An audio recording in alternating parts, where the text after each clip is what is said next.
నమస్కారం V7 city news కి స్వాగతం. వార్తల్లోని ముఖ్యాంశాలను చూద్దాం.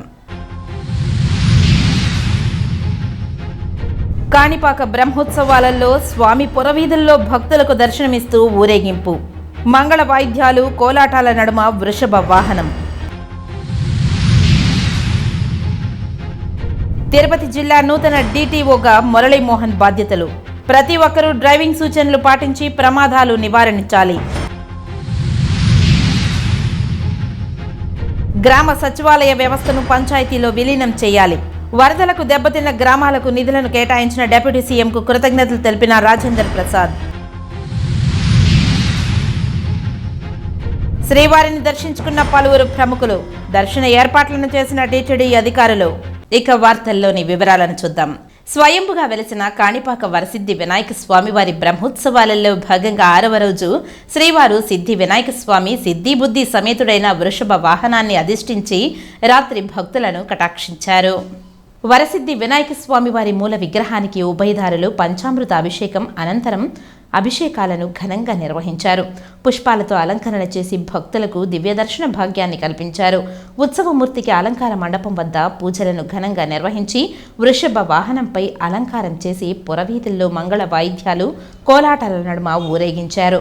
దేవస్థానం ఈవో గురుప్రసాద్, ఆలయ అర్చకులు, వేద పండితులు, బోయదారులు స్వామివారిని భక్తులు దర్శించుకున్నారు.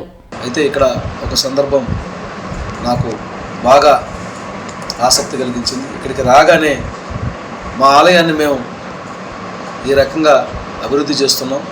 చుట్టుపక్కల ప్రజలను, భక్తులని ఈ విధంగా ఆహ్వానిస్తున్నాం, సౌకర్యాలు కల్పిస్తున్నాం.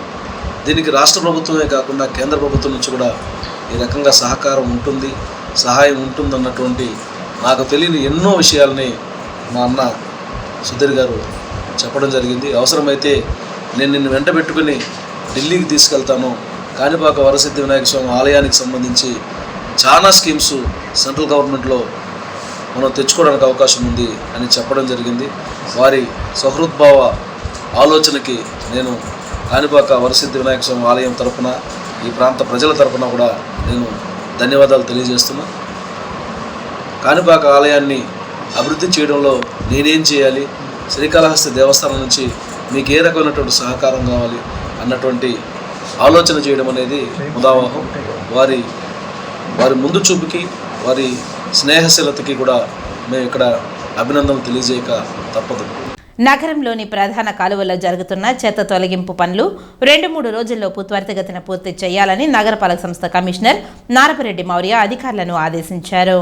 నగరపాలక సంస్థ పరిధిలోని పలు ప్రాంతాలలో జరుగుతున్న పారిశుద్ధ్య పనులను, మురుగు కాలువల్లో చెత్త తొలగింపు పనులను శుక్రవారం ఇంజనీరింగ్, హెల్త్ అధికారులతో కలిసి కమిషనర్ పరిశీలించారు. ఈ సందర్భంగా కమిషనర్ నారపరెడ్డి మౌర్య మీడియాతో మాట్లాడుతూ, ప్రధాన కాలువల్లో పేరుకుపోయిన చెత్త చెదారం తొలగించే పనులు వేగవంతం చేసి 2-3 రోజుల్లో పూర్తి చేసేలా అధికారులు చర్యలు తీసుకోవాలని అన్నారు. కాలువల్లో తొలగించిన చెత్త తదితరాలను ఎప్పటికప్పుడు తరలించాలని అన్నారు. వర్షాలు ప్రారంభమైతే కాలువల్లో ఎక్కడికక్కడ నీరు ఆగిపోయి రోడ్లపై నీరు వచ్చే అవకాశం ఎక్కువగా ఉందని తెలిపారు. దీనివలన ప్రజలకు ఇబ్బంది అవుతుందని, తద్వారా పనులు పూర్తి చేయించాలని అన్నారు. నగరంలో ఎక్కడా కూడా గార్బేజ్, వర్నబుల్ పాయింట్స్, GVPలో చెత్త చేరకుండా ఎప్పటికప్పుడు శుభ్రం చేయించాలని హెల్త్ అధికారులు సిబ్బందిని ఆదేశించారు. ఖాళీ స్థలాలలో చెత్త తొలగింపు పనులు కూడా త్వరితగతిన పూర్తి చేయాలని అన్నారు. కమిషనర్ వెంట మున్సిపల్ హెల్త్ ఆఫీసర్ డాక్టర్ యువ అన్వేష్ రెడ్డి, శానిటరీ సూపర్వైజర్ చెంచయ్య, సుమతి తదితరులు ఉన్నారు. తిరుమల శ్రీవారిని మాజీ CS ఎల్వి సుబ్రహ్మణ్యం దర్శించుకుని మొక్కులు చెల్లించుకున్నారు. ఆలయ అధికారులు దర్శన ఏర్పాట్లను చేసి ఆ శ్రీనివాసుని తీర్థ ప్రసాదాలతో పాటు శేషవస్త్రాన్ని బహుకరించారు. తిరుమల శ్రీ వెంకటేశ్వర స్వామివారిని మాజీ AP CS ఎల్వి సుబ్రహ్మణ్యం దర్శించుకున్నారు. శుక్రవారం ఉదయం VIP విరామ సమయంలో 1958వ బ్యాచ్ IAS చెల్లా భీమేశ్వరరావుతో కలిసి స్వామివారి సేవలో పాల్గొని మొక్కులు చెల్లించుకున్నారు. దర్శనానంతరం రంగనాయకుల మండపంలో వేద పండితులు వేద ఆశీర్వచనం అందించగా ఆలయ అధికారులు శ్రీవారి తీర్థ ప్రసాదాలను అందజేసి శేషవస్త్రంతో సత్కరించారు. ఆలయం వెలుపల ఎల్వి సుబ్రహ్మణ్యం మీడియాతో మాట్లాడుతూ, ధార్మిక జీవనానికి ఆయువు పట్టు తిరుమల అంటూ స్పష్టం చేశారు. ప్రపంచంలో అందరికీ ఈ క్షేత్రమే ప్రధాన బిందువని అన్నారు. సనాతన ధర్మాన్ని ఆచరిస్తూ ఉన్న వారికి స్వామివారి ఆశీస్సులు మెండుగా ఉండాలని కోరుకున్నానని చేయాలని తెలిపారు. వరదల్లో ఆస్తులు కోల్పోయిన వారందరూ యథాస్థితికి చేరాలని కోరుకుంటున్నట్లు తెలిపారు. గతంలో తలెత్తిన లోపాలను సరిదిద్దే ప్రయత్నం టీటీడీ ఈవో, అదనపు ఈవోలు చేస్తున్నారని ఆయన స్పష్టం చేశారు. ప్రత్యేకంగా ఇవాళ రావడానికి కారణం 1958వ బ్యాచ్కి చెందిన ఒక ఐఏఎస్ ఆఫీసరు చల్లా భీమేశ్వరరావు గారని వారి పత్ని దర్శనానికి అనేక సార్లు వారి మనసులో ఉంది. వారి కోరిక తీర్చడానికి స్వామివారు నన్ను ఈ విధంగా ఇక్కడికి లాక్కుని వచ్చారు. వారు గొప్ప దేశభక్తుడు. ఈ వయసులో కూడా ఇంకా దేశం కోసం అని చెప్పి అనేక మౌలికమైన అంశాల మీద ఆయన వ్యాసాలు రాయడం, గ్రంథాలు రాయడం చేస్తున్నారు. వారి దర్శనం కోసమే మేము వచ్చాం. స్వామివారి అదృష్టం మాకు కల్పించారు. తిరుమల తిరుపతి దేవస్థానం ఎప్పుడొచ్చినా కూడా ఇక్కడ అది మాకు పుట్టినింటిలాగానే లెక్క. ఇక్కడ ఉన్న ప్రతి ఒక్కరూ కూడా పలకరించే విధానం కానీ, చూపించే ఆదరణ కానీ అది ఒక నూతనమైన ఒక ఉత్సాహాన్ని మాకు ఇస్తుంది. అలాగే తిరుమల తిరుపతి దేవస్థానం ఇవాళ ధార్మిక జీవనానికి కూడా ఇది గొప్ప ఆయువు పట్టు. సనాతన ధర్మాన్ని నమ్ముతున్న వాళ్ళందరికీ కూడా దేశంలో కానీ ప్రపంచంలో కానీ అందరికీ కూడా ఈ క్షేత్రమే ప్రధానమైన బిందు. అందరినీ కూడా ఒకసారి తలుచుకుంటూ ఎవరైతే సనాతన ధర్మాన్ని ఆచరిస్తున్నారో, ఆదరిస్తున్నారో, ప్రోత్సహిస్తున్నారో, పోషిస్తున్నారో వారందరికీ కూడా స్వామివారు అనుగ్రహాన్ని ప్రసాదించాలి. రాష్ట్రం ఈ మధ్యనే ఒక పెద్ద విపత్తు నుంచి బయటకు పడింది. ఆ వరదల పుణ్యమా అని చెప్పి అనేక మంది వారి ఆస్తులు కోల్పోయారు. వారందరికీ ఉపశమనం కలగాలని, వారందరూ కూడా తిరిగి వారి యథాస్థితికి చేరాలని స్వామివారి ఆశీస్సులు కోరడం ప్రత్యేకంగా నా బాధ్యతగా నేను చేయడం జరిగింది. తిరుమల శ్రీవారిని తెలంగాణ బీజేపీ ఎమ్మెల్యే పాయల్ శంకర్ దర్శించుకుని మొక్కులు చెల్లించుకున్నారు. ఆలయ అధికారులు దర్శన ఏర్పాట్లను చేశారు. అనంతరం ఆయన మీడియాతో మాట్లాడారు. తిరుమల శ్రీ వెంకటేశ్వర స్వామివారిని తెలంగాణ బీజేపీ ఎమ్మెల్యే పాయల్ శంకర్ దర్శించుకున్నారు. శుక్రవారం ఉదయం వీఐపీ విరామ సమయంలో కుటుంబ సభ్యులతో కలిసి స్వామివారి సేవలో పాల్గొని మొక్కులు చెల్లించుకున్నారు. దర్శనానంతరం రంగనాయకుల మండపంలో వేద పండితులు వేద ఆశీర్వచనం అందించగా ఆలయ అధికారులు శ్రీవారి తీర్థ ప్రసాదాలను అందజేసి శేషవస్త్రంతో సత్కరించారు. తెలంగాణ బీజేపీ ఎమ్మెల్యే పాయల్ శంకర్ ఆలయం వెలుపల మీడియాతో మాట్లాడుతూ ఆదిలాబాద్ జిల్లాలో నెలకొన్న సమస్యలు, కష్టాలలో ఉన్న రైతన్నల కష్టాలు తొలగాలని కోరుకున్నట్లు తెలిపారు. తిరుమలలో తెలంగాణ ప్రజా ప్రతినిధులు సిఫారసు లేఖలను తీసుకోవాలని కోరుతున్నామని తెలిపారు. తెలంగాణలో కళ్యాణ మండపాలు నిర్మించాలని విన్నవిస్తున్నట్లు తెలియజేశారు. గత ప్రభుత్వం నిర్లక్ష్యం చేసిందని, చంద్రబాబుపై నమ్మకం ఉందని ఆయన స్పష్టం చేశారు. స్వామివారిని దర్శించుకున్నటువంటి సందర్భంలో తెలంగాణ, ఆంధ్ర రాష్ట్ర ప్రజలంతా కూడా బాగుండాలని, ప్రత్యేకంగా మా ఆదిలాబాద్ జిల్లా ప్రజల కష్టాలు దూరం కావాలని, కష్టాలలో ఉన్నటువంటి రైతుల బాధలు దూరం కావాలని స్వామివారికి ప్రత్యేకంగా కోరుకోవడం జరిగింది. ఈ సందర్భంగా ఆంధ్రప్రదేశ్ ప్రభుత్వానికి, ఆంధ్రప్రదేశ్ రాష్ట్ర గౌరవ ముఖ్యమంత్రి చంద్రబాబు నాయుడు గారికి తెలంగాణ శాసనసభ్యుల పక్షాన, తెలంగాణ ప్రజల పక్షాన ఒక విజ్ఞప్తి చేస్తున్న భక్తుల సౌకర్యార్థం. గతంలో ఉమ్మడి ఆంధ్రప్రదేశ్ రాష్ట్రం ఉన్నప్పుడు శాసనసభ్యులందరికీ కూడా ఇక్కడి స్వామివారి దర్శనానికి ప్రత్యేకమైనటువంటి శాసనసభ్యుల సిఫారసులతోని అవకాశం ఇచ్చేవారు. తెలంగాణ రాష్ట్రం ఏర్పడ్డ తర్వాత గతంలో కొంత ఉన్నా కూడా ఇప్పుడు ఆ రకమైనటువంటి తెలంగాణ రాష్ట్ర భక్తులకు ఆ అవకాశం లేకుండా పోయింది. అత్యధిక భక్తులు తెలంగాణ రాష్ట్రంలో కూడా శ్రీవారిని, వెంకటేశ్వర స్వామిని దర్శించుకునేటటువంటి భక్తులు చాలా అధికంగా ఉంటారు. కాబట్టి ఈ విషయాన్ని ప్రత్యేకంగా గౌరవ ముఖ్యమంత్రి చంద్రబాబు నాయుడు ప్రత్యేకమైనటువంటి దృష్టితోని తెలంగాణ రాష్ట్ర శాసనసభ్యులకు కూడా ఈ యొక్క భక్తుల దర్శనార్థం సిఫారసుల ఉత్తరాలను ఆమోదించాల్సిందిగా తెలంగాణ ప్రజల తరఫున విజ్ఞప్తి చేస్తా ఉన్నాం. గ్రామ సచివాలయ వ్యవస్థను పంచాయతీలో విలీనం చేయాలని ఆంధ్రప్రదేశ్ పంచాయతీరాజ్ స్టేట్ ప్రెసిడెంట్ రాజేంద్ర ప్రసాద్ ప్రభుత్వాన్ని కోరారు. తిరుపతి ప్రెస్ క్లబ్లో ఏర్పాటు చేసిన మీడియా సమావేశంలో ఆయన మాట్లాడారు. మౌలిక వసతులు చర్యలు వేగవంతం చేయాలని ఆయన డిమాండ్ చేశారు. ఇందులో భాగంగానే రాష్ట్రంలో ఉన్న వాలంటీర్ల వ్యవస్థను రద్దు చేయాలని, వారికి ఇచ్చే జీతభత్యాలు పంచాయతీ కార్యదర్శులు, వార్డు మెంబర్లు, ఎంపీటీసీలకు ఇవ్వాలని ఆయన కోరారు. గ్రామీణ స్థాయిలో మౌలిక సదుపాయాలు కొరవడి ప్రజలు తీవ్ర ఇబ్బందులకు గురవుతున్న సందర్భంలో ప్రభుత్వం స్పందించి వెంటనే కార్యాచరణ చేపట్టాలని ప్రభుత్వాన్ని కోరారు. రాష్ట్రంలో ముంపుకు గురైన గ్రామాలలో దాదాపు ఒక్కో గ్రామానికి డిప్యూటీ సీఎం పవన్ కళ్యాణ్ విరాళంగా ప్రకటించడంపై హర్షం వ్యక్తం చేశారు. పంచాయతీరాజ్ శాఖ సమర్పించిన 16 డిమాండ్ల పట్ల ప్రభుత్వం వెంటనే స్పందించి వాటి పరిష్కార మార్గం చూపాలని డిమాండ్ చేశారు. 17వ ఆర్థిక సంఘం నిధులను పంచాయతీలకు అందజేయడం శుభ పరిణామమని అన్నారు. ఈ విలేకరుల సమావేశంలో సింగంశెట్టి సుబ్బరాయుడు, ప్రతాప్ రెడ్డిలు తదితరులు పాల్గొన్నారు. జగన్మోహన్ రెడ్డి గారు ఆయన సాక్షి టీవీ నుంచి కానీ, సాక్షి పేపర్ నుంచి కానీ, భారతీయ సిమెంట్స్ కానీ, సండూర్ పవర్ నుంచి కానివ్వండి, ఇంకా అనేక కంపెనీలు ఉన్నాయి, మనకి తెలవని మైనింగ్ కంపెనీలు ఉన్నాయి, అనేక సూట్ కేస్ కంపెనీలు ఉన్నాయి. వందల వేల కోట్ల రూపాయలు సంవత్సరానికి పెరుగుకుంటూ వెళ్ళిపోతూ ఉంటాయి. ఆయన కనీసం ₹1 కూడా మా గ్రామీణ ప్రజలకి, మా వరద ప్రభావిత ప్రాంతాల్లో ఉన్న ప్రజలకి వాళ్ళ కన్నీళ్లు చూసి ఇద్దామని అనిపించలేదా అని మాకు ఒక కామన్ మ్యాన్గా మాకు అనిపిస్తుంది. అరే, కష్టపడి నటించి సంపాదించిన సొమ్ములో పవన్ కళ్యాణ్ గారు ఇచ్చారు, అలాగే కష్టపడి సంపాదించిన సొమ్ములో చంద్రబాబు నాయుడు గారు, భువనేశ్వర్ గారు ఇచ్చారు. మరి ఊరికినే అమోఘమైన తెలివితేటలతో అదానీ, అంబానీ తర్వాత లేకపోతే వాళ్ళకంటే ముందు ప్లేస్లో ఉంటాడేమో ఆయన. జగన్మోహన్ రెడ్డి గారు డబ్బులు సంపాదించి ₹1 కూడా ఆయనకి ఇవ్వాలనిపించలేదు. పోనీ మనకు ఆలోచన తట్టకపోయినా మన పక్కనాళ్ళు, తోటి నాయకులు చేస్తా అంటే వాళ్ళని చూసైనా తెలుసుకుని ఇవ్వాలి కదా. అవేమీ ఇవ్వకుండా ఊరినే ఒక 10 నిమిషాల పాటు వరద ప్రాంతాలకు వచ్చి 4 రాళ్ళు ఇసిరి, బురద ఇసిరి ప్రభుత్వం పైన, చంద్రబాబు నాయుడు గారి పైన, ఇక నేను బురద ఇసిరాను, వరదలోకి వచ్చి బురద ఇసిరాను కనుక ఆ బురద మీరు కడుక్కుంటూ ఉండండి అని చెప్పి ఈయన బెంగళూరు వెళ్ళిపోయాడు. ఇటువంటి ప్రతిపక్ష నాయకుడు మన రాష్ట్రానికి ఉన్నందుకు నిజంగా ఈ రాష్ట్ర ప్రజలు ఏ జన్మలో చేసుకున్నటువంటి పాపం కానీ ఇది చాలా విచారకరమైన విషయం, సిగ్గుచేటైన విషయం. ఉమ్మడి మంగళం పంచాయతీ పరిధిలోని A to Z ecstatic park రెస్టారెంట్ను డోలర్ దివాకర్ రెడ్డి మండల పార్టీ నాయకులతో కలిసి చంద్రగిరి ఎమ్మెల్యే పులివర్తి నాని ప్రారంభించారు. చంద్రగిరి నియోజకవర్గంలోని ఉమ్మడి మంగళం పంచాయతీ పరిధిలో A to Z executive park రెస్టారెంట్ను ప్రారంభోత్సవానికి విచ్చేసిన ఎమ్మెల్యేకి శాలువ కప్పి గజమాలతో సత్కరించి పూర్ణ కుంభంతో స్వాగతం పలికారు.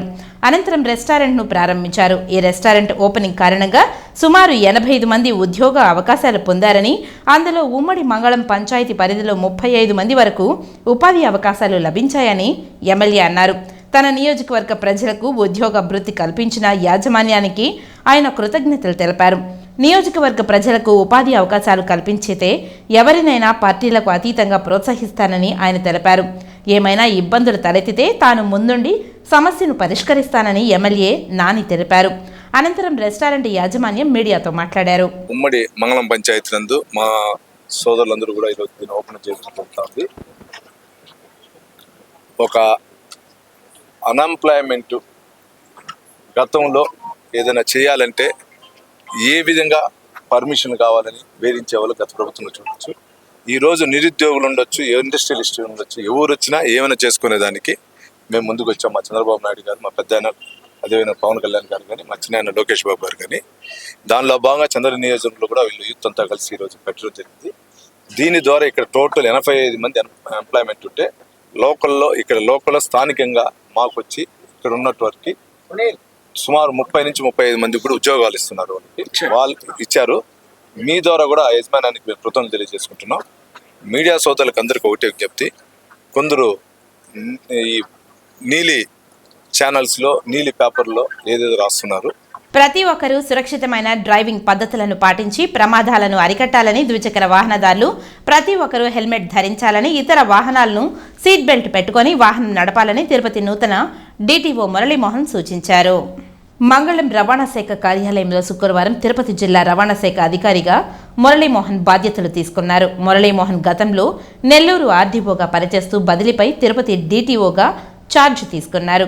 ఈ సందర్భంగా ఆయనకు రవాణా శాఖ అధికారులు సుబ్రహ్మణ్యం, కార్యాలయ సిబ్బంది ఆయనకు స్వాగతం పలికి అభినందనలు తెలిపారు. ఈ సందర్భంగా మురళీమోహన్ మీడియాతో మాట్లాడుతూ రోడ్డుపై వాహనం నడిపే ప్రతి ఒక్కరూ జాగ్రత్తలు తీసుకోవాలని, ద్విచక్ర వాహనంపై వెళ్లేటప్పుడు హెల్మెట్ ధరించాలని, కారు, జీపు, ఇతర పెద్ద వాహనాలు నడిపేటప్పుడు సీటు బెల్ట్ తప్పక ధరించాలని అన్నారు. ప్రతి ఒక్కరూ ఆర్టీఓ వాహన సేవలను ఆన్లైన్లో ఉపయోగించుకోవాలని, బయట దళార్లను నమ్మి మోసపోవద్దని ప్రజలకు ఈ సందర్భంగా ఆయన విజ్ఞప్తి చేశారు. రహదారులు రాను రాను రక్తసిక్తమవుతున్నాయి. ప్రమాదాల సంఖ్య గణనీయంగా రోజు రోజుకు పెరుగుతూ ఉంది. రహదారి భద్రత మనందరి బాధ్యతగా ముందుకు వెళ్తే తప్ప దీన్ని ప్రమాదాల సంఖ్యని మనం తగ్గించేదానికి అవకాశం లేదని చెప్పేసి మీకు తెలియజేస్తున్నాను. ప్రతి ఒక్కరు కూడా ఎవరికి వారు సామాజిక బాధ్యతతో డ్రైవింగ్ గుర్తెరిగి పనిచేస్తేనే, అంటే డ్రైవింగ్ చేస్తేనే ఈ యొక్క సమస్య ద్వారా మనం బయటపడవచ్చు అని చెప్పేసి అనుకుంటున్నాము. కాబట్టి ప్రతి ఒక్క వాహనదారుడు కూడా విధిగా రహదారి నియమాలను పాటించాలి. ముఖ్యంగా హెల్మెట్ ధరించాలి. మనం రోజు రోజు ద్విచక్ర వాహనదారుల్లో ముఖ్యంగా యువకుల్లో, నవ యువకులు చాలామంది చనిపోవడం జరుగుతూ ఉంది. కేవలం అంటే నేను దూరం వెళ్ళటం లేదు కదా అనే ఒక భ్రమలో ఉండి హెల్మెట్ పెట్టుకోకుండా పోవటం వలన ఎక్కడ ప్రమాదం జరిగినా తలకు గాయమై చాలా వరకు చనిపోవడం జరుగుతూ ఉంది. ఇటువంటి అట్లాగే క్షతగాతుల సంఖ్య కూడా పెరుగుతూ ఉంది. మనకి గోల్డెన్ అవర్ అనేది ఒకటి ఉంది.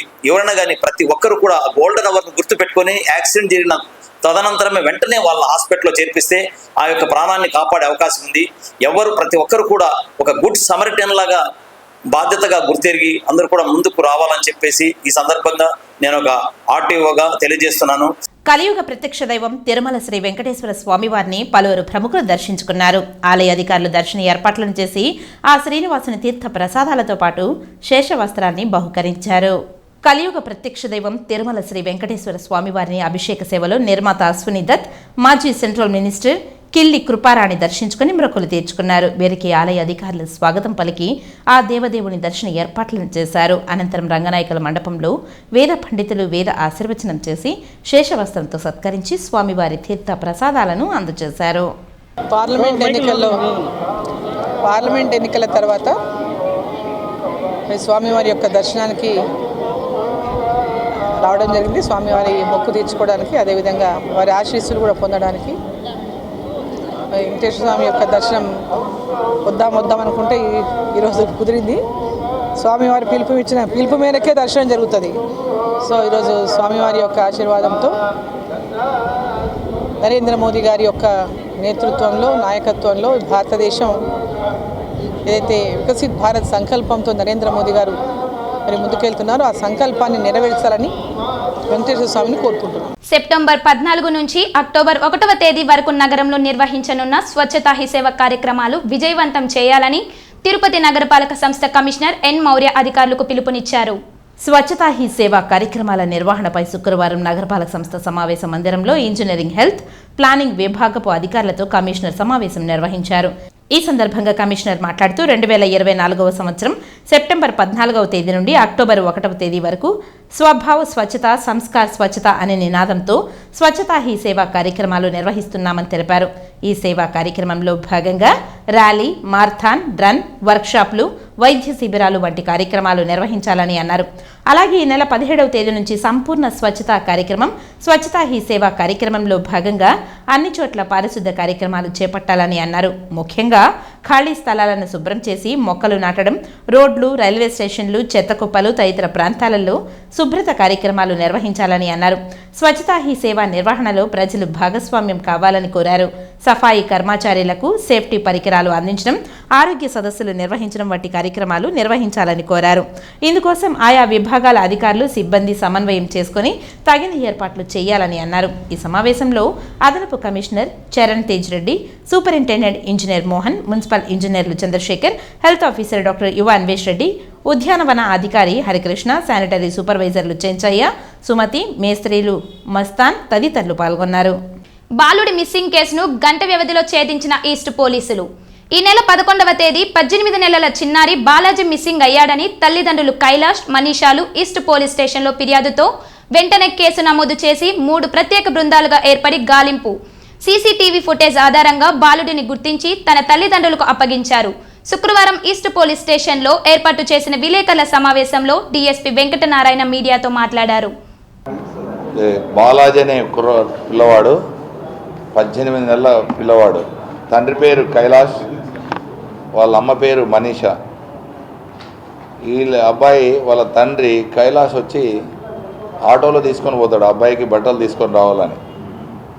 ఇంటి నుంచి వెళ్ళి గాంధీ రోడ్డు, తర్వాత తిలక్ రోడ్డు, అట్లాగే టీవీఎస్ జంక్షను, తర్వాత బైరాగపట్టడి దగ్గర ఇతను ఇంటాక్సికేషన్లో అక్కడ అమర్నాథ్ సర్కిల్లో ఆటో దిగి అలా పోయినప్పుడు అక్కడ బాబుని వదిలేస్తారు.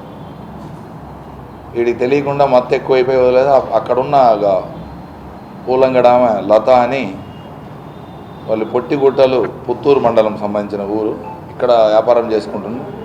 ఆమె ఏం తెలియక బాలుని దగ్గర పెట్టుకుంటుంది. ఆమెకు ఎలా ప్రొసీడ్ కావాలో తెలియక తర్వాత మరుసటి రోజే వినాయక నిమజ్జనం ఉంటే ఊరికి వెళ్తుంది. ఇది యాక్చువల్గా బాలుడు 11వ తేదీ రాత్రి అంటే 12 అర్లీ అవర్స్ 1 గంటకు మన దగ్గర రావడం జరిగింది. వెంటనే ఈస్ట్ సిఐ గారి ఆధ్వర్యంలో కేసు బాలుడిని మిస్సింగ్ కేసు నమోదు చేయడం ఉంది. తిరుపతిలో మిస్సింగ్ కేసు అయినా కానీ ఇది ఒక రకమైన పవిత్రమైన నగరం. ఏ చిన్న సంఘటన జరిగినా అక్రాస్ ది ఇండియా అట్రాక్ట్ చేస్తారనే ఉద్దేశంతో తిరుపతి ఎస్పీ సుబ్బరాయుడు ఐపీఎస్ వారు ప్రత్యేక ఆదేశాలు ఇవ్వడం జరిగింది. ఆ బాలుని వెంటనే ట్రేస్ చేయడానికి ఎన్ని టీములు వీలైతే అన్ని టీములు ఏర్పాటు చేసి వెంటనే ఛేదించమని చెప్పడం జరిగింది. దాని ప్రకారం మహేశ్వర్ రెడ్డి గారి ఆధ్వర్యంలో 3 టీములు ఏర్పాటు చేయడం జరిగింది. అట్లాగే ఎంఆర్పల్లి పోలీసు, ఇతర టౌన్లో ఉన్న ఇతర పోలీసు స్టేషన్లలో కానీ టీములు ఏర్పాటు చేసి నగరం అంతా గాలింపు చర్యలు చేపట్టడం జరిగింది. దాంట్లోనే మనకు క్లూ వచ్చింది. అన్నమయ్య సర్కిల్ దగ్గర అక్కడ ఆటోలోంచి వాళ్ళిద్దరు దిగినట్లుగా ఈ ఫోటోని తీసుకొని మనము కంటిన్యూగా ఎఫర్ట్ చేయడం వల్ల ఈ అబ్బాయిని పలానా చోట పూలామె తీసుకున్నట్టు చూశారని అక్కడ చెప్పడం జరిగింది. ఆ పూలామెను అప్రోచ్ చేసినప్పుడు ఈ మణికంఠ ఒక కానిస్టేబుల్, ఇంకొక రవి అని ఏఎస్ఐ తిరిగినప్పుడు ఆ పూలామె దగ్గరికి వెళ్తే ఈ బాలుడు నా దగ్గర ఉన్నాడని చెప్పి చెప్పడం జరిగింది. నాకు ఎవరు నేను వాళ్ళ ఫాదర్ను లేపాలన్నా లేదు, కంప్లీట్గా ఇంటాక్సికేషన్లో పడిపోయినాడు, నేను ఎవరికి చెప్పాలో తెలియక నేను ఊరికి వెళ్ళాను, ఈరోజు వచ్చానని చెప్పి చెప్పడం జరిగింది. మళ్ళీ పేరెంట్స్ని తీసుకొని ఆ బాలుడు ఈ బాలుడు ఒకటే అని చెప్పి నిర్ధారణ చేయడం జరిగింది. తుమ్మలగుంట శ్రీ కళ్యాణ వెంకటేశ్వర స్వామి ఆలయంలో ఏడాదికి ఓసారి నిర్వహించే పవిత్రోత్సవాలకు శుక్రవారం రాత్రి అంకురార్పణ జరిగింది. ఇందులో భాగంగా ఉదయం శ్రీవారి మూల విరాట్ వద్ద ఆచార్య ఋత్విక్వరణం నిర్వహించారు. సాయంత్రం శ్రీవారి సర్వ సైన్యాధిపతి విశ్వక్సేనుడిని గ్రామంలో ఊరేగింపుగా తీసుకుని వెళ్లి వినాయకుని ఆలయంలో మృత్సంగ్రహణం ఆస్థానం నిర్వహించారు. ఆ తర్వాత తిరిగి ప్రధాన ఆలయం వద్దకు చేరుకుని పవిత్ర మండపంలో అంకురార్పణకు సంబంధించిన వైదిక క్రతువులు చేపట్టారు. అనివార్య కారణాలతో ఆలయ వ్యవస్థాపక అధ్యక్షులు మాజీ ఎమ్మెల్యే చెవిరెడ్డి భాస్కర్ రెడ్డి దంపతులు ఉత్సవాలకు హాజరు కానందున ఆయన సోదరుడు చెవిరెడ్డి రఘునాథరెడ్డి, చెవిరెడ్డి మంజులా దంపతులు కంకణధారణ చేశారు. అంకురార్పణ తర్వాత శనివారం నుండి 3 రోజుల పాటు పవిత్రోత్సవాలు జరగనున్నాయి. తొలి రోజు ఉదయం ఆలయంలో పవిత్ర ప్రతిష్ఠ జరగనుంది. ఆ మరుసటి రోజు పవిత్ర మాలలు ఊరేగింపు, పవిత్ర సమర్పణ చేస్తారు. చివరి రోజున పూర్ణాహుతితో పవిత్రోత్సవాలను ముగిస్తారు. ఆలయంలో సంవత్సరం పొడవునా పలు క్రతువుల్లో తెలిసి తెలియక జరిగిన దోషాల నివారణకు పవిత్రోత్సవాలు నిర్వహిస్తారు. ప్రతి ఏడాది 3 రోజుల పాటు పవిత్రోత్సవాలు నిర్వహించడం ఆనవాయితీగా వస్తుంది. సెప్టెంబర్ 14వ తేదీన పవిత్ర ప్రతిష్ఠ, సెప్టెంబర్ 15న పవిత్ర సమర్పణ, సెప్టెంబర్ 16న పూర్ణాహుతి కార్యక్రమాలు జరుగుతాయి. అంకురార్పణ కార్యక్రమంలో ఆలయ ఈవో సుబ్రహ్మణ్యం రెడ్డితో పాటు భక్తులు, సిబ్బంది పాల్గొన్నారు. వార్తలు ముగించే ముందు ముఖ్యాంశాలు మరోసారి. కాణిపాక బ్రహ్మోత్సవాలలో స్వామి పురవీధుల్లో భక్తులకు దర్శనమిస్తూ ఊరేగింపు, మంగళ వాయిద్యాలు, కోలాటాల నడుమ వృషభ వాహనం. తిరుపతి జిల్లా నూతన DTOగా మురళీమోహన్ బాధ్యతలు. ప్రతి ఒక్కరూ డ్రైవింగ్ సూచనలు పాటించి ప్రమాదాలు నివారించాలి. గ్రామ సచివాలయ వ్యవస్థను పంచాయతీలో విలీనం చేయాలి. వరదలకు దెబ్బతిన్న గ్రామాలకు నిధులను కేటాయించిన డిప్యూటీ సీఎంకు కృతజ్ఞతలు తెలిపిన రాజేందర్ ప్రసాద్. శ్రీవారిని దర్శించుకున్న పలువురు ప్రముఖులు, దర్శన ఏర్పాట్లను చేసిన టీటీడీ అధికారులు. ఈ వార్తలు ఇంతటితో సమాప్తం. నమస్కారం.